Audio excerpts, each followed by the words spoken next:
baby. What's up?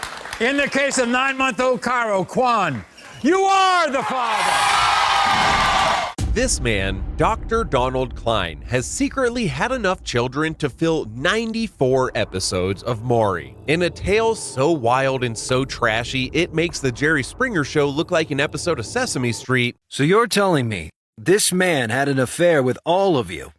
We're gonna detail exactly how this doctor-turned-baby daddy extraordinaire allegedly defrauded over 100 women desperate to start a family of their own. Our Casanova's professional story begins in 1979 in Indianapolis. Donald Cline has just opened up a brand new fertility clinic. Back then, infertility treatment was still a pretty fresh idea. No fancy sperm banks yet, and definitely no online donor profiles. Doctors like Cline had to find donors on their own, oftentimes counting on medical students just starting out in their careers to generously hand over their own personal baby batter. Every day, Cline would step into his clinic, knowing that the hopes and dreams of couples rested squarely on his shoulders. The emotional weight must have been pretty intense. These couples weren't just looking for medical solutions, they were seeking a miracle. Their anxiety reminded him just how important this procedure was. The desperation for a child can simply drive people mad, and as their doctor, Cline was expected to provide answers for these people. The enormous pressure that Dr. Cline must have experienced must have led him to edging himself to the brink of a nervous breakdown. But as you'll see in this story, the one thing Donald Cline absolutely does not do is edging. Imagine for a moment, if you will, you just married the love of your life. You have a great career, you share similar values and visions for starting and raising a family with your partner, and then for no fault of yours or your spouse, you just physically cannot conceive children. It would be as if an unseen hand just snatched a piece of your American dream away from you. Heartbroken and frustrated would be an understatement for anybody. Then one day, you open up the newspaper and you read about a fertility doctor giving couples that dream right back to them. Well, that's exactly what Dr. Cline was doing for married couples that visited him in his clinic. But soon, the couples would discover that the man that they thought would remain anonymous, which would be their child's sperm donor, was none other than their trusted fertility doctor. Dr. Cline was born in 1938 and was honestly not your typical doctor. He was dedicated, he was extremely passionate, and even heavily family-oriented. He graduated from Indiana University and then went on to Indiana University School of Medicine, where he would earn his MD. After finishing his internship at Indiana University Health Methodist Hospital, he served in the Air Force for 2 years and then spent 12 years in the inactive reserves. He seemed like a man just destined to serve the common good of the public.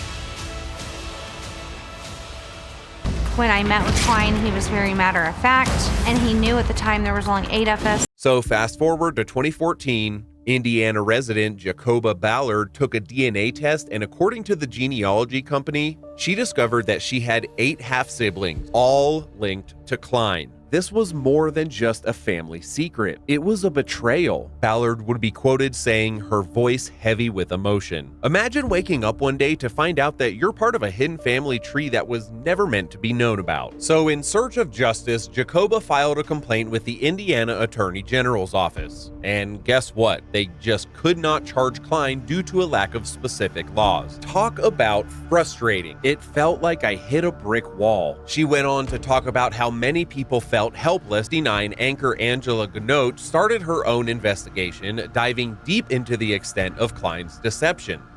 The more she uncovered, the more shocking everything became. Cline would at first deny using his own sperm for the women seeking artificial insemination.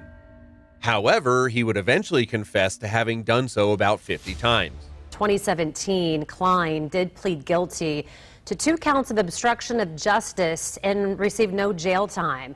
Cline said he lied to state investigators about fathering the children back in the 70s and 80s. He initially told investigators that he never used his own sample, but DNA proved otherwise. Cline later admitted that he did use his own sperm when he claimed that a donor was unavailable and said that at first that it didn't happen more than 3 times, and then that number went to 10 and then to 50, and now we're at 90.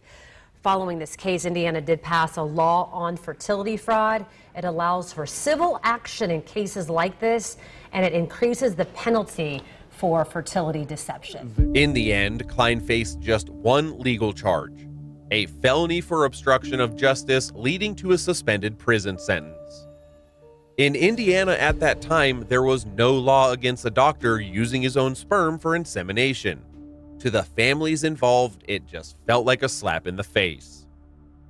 While Cline's actions may not have been technically illegal, they certainly could be viewed as unethical. Many of his patients expressed feelings of shock and violation once they learned the truth. Imagine discovering the promised, anonymous sperm donor was none other than the very doctor that you trusted to help you conceive, and to help you conceive on your terms. Many people affected by Cline's actions are now speaking up for change.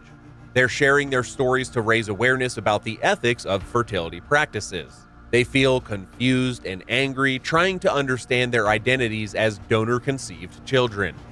"I felt robbed of my right to know who I am," claims one individual, her voice just trembling with emotion. Cline's story sparked a notable controversy, so much that Netflix adapted it into a series titled Our Father. This series resonates pretty deeply, raising important questions about how our legal system views the autonomy of individuals seeking control over their reproductive choices.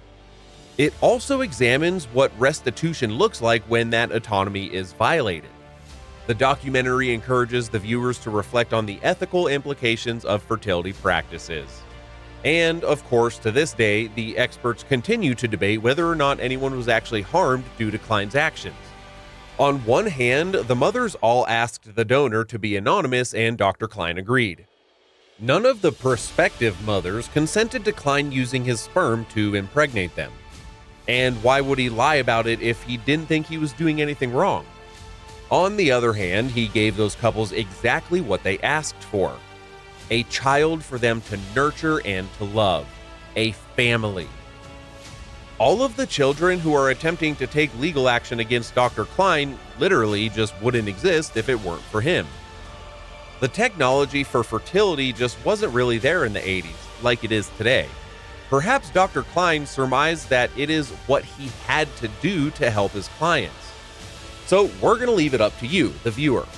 Is this a case of deceit and betrayal that should culminate in Dr. Cline being charged and spending time in prison? Or do you think this is simply a case of ungrateful, entitled children throwing a temper tantrum directed at their daddy? Let us know what you think in the comments below.